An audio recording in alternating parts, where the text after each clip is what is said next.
Di jazirah yang dipenuhi penyembahan berhala, di tanah yang hukum rimba menjadi aturan, di negeri yang mengubur bayi demi kehormatan, itulah wajah bangsa Arab di masa jahiliyah. Dari tanah yang gelap seperti itu, Allah justru menumbuhkan satu cahaya terbesar dalam sejarah manusia. Bukan dari sembarangan keluarga, bukan dari nasab yang biasa, melainkan dari garis keturunan yang dipilih, dijaga dan disucikan selama berabad-abad. Siapakah mereka? Bagaimana Allah menyiapkan keluarga ini jauh sebelum wahyu pertama turun? Hari ini kita akan menelusuri nasab Nabi Muhammad SAW dan keluarga beliau, sebuah perjalanan suci yang penuh rahasia langit.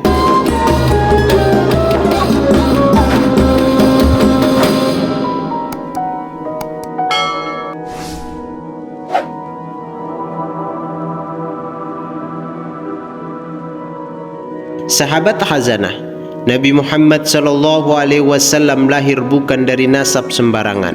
Beliau berasal dari garis keturunan paling bersih, paling terhormat, dan paling terjaga di tengah bangsa Arab. Hal ini ditegaskan langsung oleh Rasulullah SAW dalam hadisnya yang diriwayatkan oleh Imam Muslim.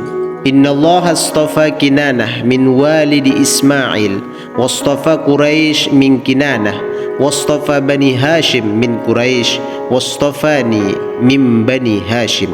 Sesungguhnya Allah telah memilih Kinanah dari keturunan Ismail, memilih Quraisy dari Kinanah, memilih Bani Hashim dari Quraisy, dan memilih aku dari Bani Hashim.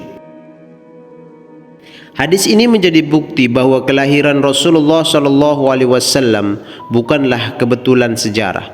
Ia adalah hasil dari seleksi ilahi yang berlangsung berabad-abad. Dalam kitab Ar-Rahiq Al-Makhtum, Syekh Syafir Rahman Al-Mubarakfuri menegaskan bahwa nasab Nabi Muhammad SAW hingga Adnan adalah nasab yang disepakati para ahli sejarah, dan beliau adalah keturunan langsung Nabi Ismail alaihissalam, putra Nabi Ibrahim.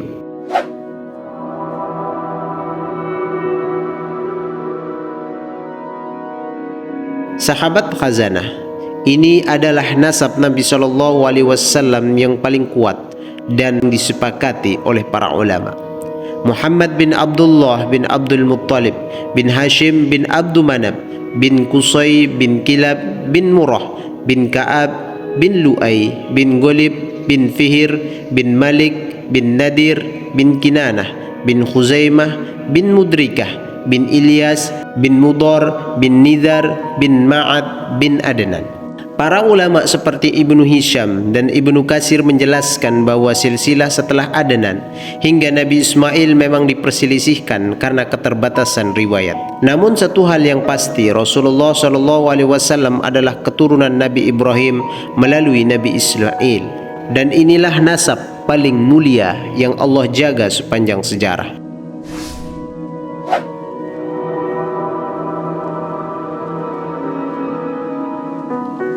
Di antara seluruh kabilah Quraisy, Bani Hashim menempati posisi paling terhormat.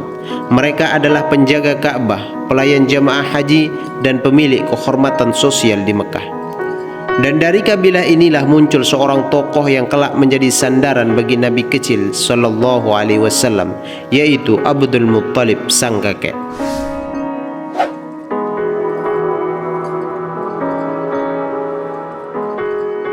Dalam Ar-Rahiq Al-Makhtum dijelaskan, Abdul Muttalib dikenal sebagai sosok yang sangat disegani, berwibawa di tengah Quraisy, berhati lembut, dan memegang peran penting dalam urusan Ka'bah. Dialah yang menggali kembali sumur Zamzam setelah ratusan tahun terkubur, sebuah peristiwa besar yang bukan sekadar sejarah, tetapi juga isyarat bahwa rumah tangga Nabi SAW tumbuh dalam tradisi ibadah dan pengabdian. Dan puncak ketokohan Abdul Muttalib tampak jelas saat pasukan bergajah datang menyerang Ka'bah. Dengan penuh keyakinan ia berkata kepada Abraha, "Aku adalah pemilik unta-unta itu. Adapun rumah ini ia memiliki pemiliknya sendiri dan dia pasti menjaganya." Tak lama setelah itu Ka'bah benar-benar diselamatkan oleh Allah. Peristiwa itulah yang dikenal sebagai Amul Fil, tahun yang sama dengan kelahiran Nabi SAW.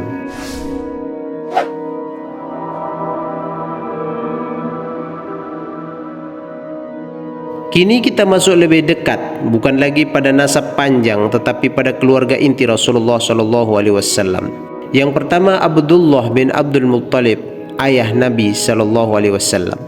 Dalam Ar-Rahiq Al-Mahtum disebutkan bahwa Abdullah adalah pemuda Quraisy yang paling tampan, paling santun dan paling dicintai. Banyak wanita terpikat kepadanya, namun Allah telah memilihnya untuk sebuah kehormatan yang jauh lebih besar, menjadi ayah dari penutup para nabi. Abdullah menikah dengan Aminah binti Wahab dari Bani Zuhrah, wanita suci dari keluarga terhormat. Tak lama setelah pernikahan, Abdullah berangkat berdagang ke Syam.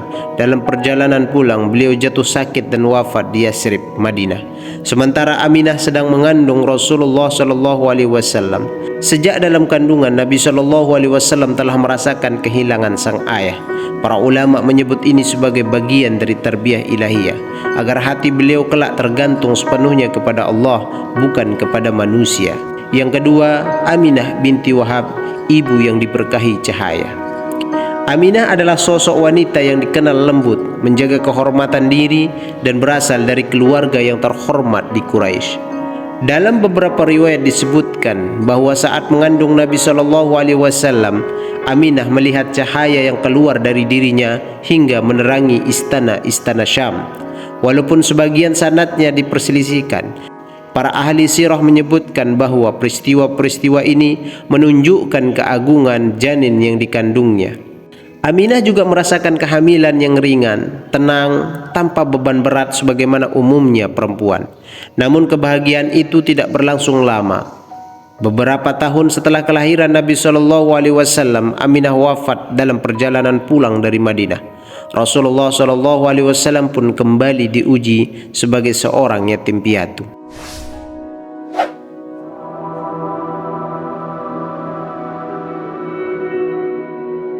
Nasab dan keluarga Nabi SAW tidak berjalan secara acak. Semua tersusun dalam skenario langit. Perhatikan rangkaian hikmah berikut, sebagaimana dianalisis para ulama sirah. Beliau lahir dalam keadaan yatim, agar tidak bergantung pada figur ayah. Kemudian ditinggal wafat oleh ibunya, agar kasih sayang manusia digantikan langsung oleh penjagaan Allah. Diasuh oleh kakeknya Abdul Muttalib, namun hanya sebentar, agar tidak menggantungkan diri pada manusia. Lalu diasuh oleh sang paman Abu Thalib dalam kehidupan sederhana, penuh perjuangan, keras, namun syarat empati. Semua ini bukan kebetulan. Inilah pendidikan Rabbaniyah, pendidikan langsung dari Allah untuk menyiapkan manusia yang akan memikul risalah terbesar sepanjang sejarah.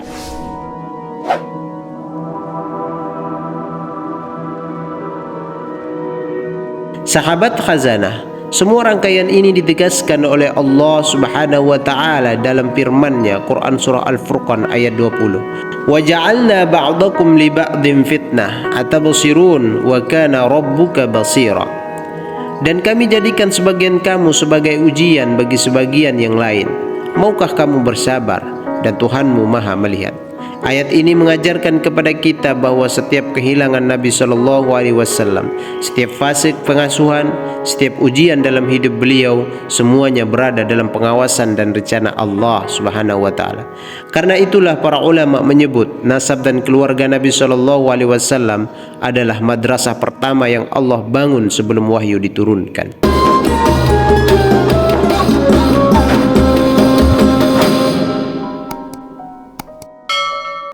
Sahabat khazanah, demikianlah nasab Rasulullah SAW dan gambaran kekeluargaannya, sebuah garis keturunan yang dipilih, dijaga dan disiapkan langsung oleh Allah untuk membawa cahaya bagi seluruh alam.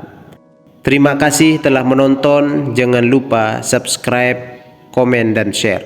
Pada episode berikutnya kita akan menelusuri masa kecil Nabi SAW, sebuah fase yang penuh keajaiban, cinta langit dan pendidikan ilahi. Terima kasih. Wassalamualaikum warahmatullahi wabarakatuh.